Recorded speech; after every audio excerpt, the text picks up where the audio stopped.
வர அவ்வளோ வேண்டாம் அவ்வளோ வேண்டாம் அங்கே வெடி போடுறாங்க.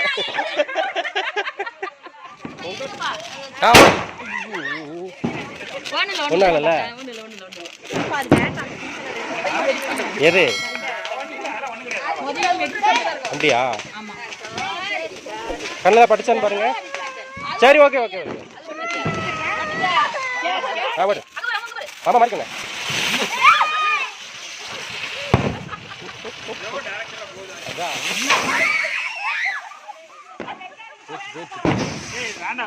அது டேஞ்சரா இருக்கு. எங்கெங்க போய் யாருக்குமே தெரியும்.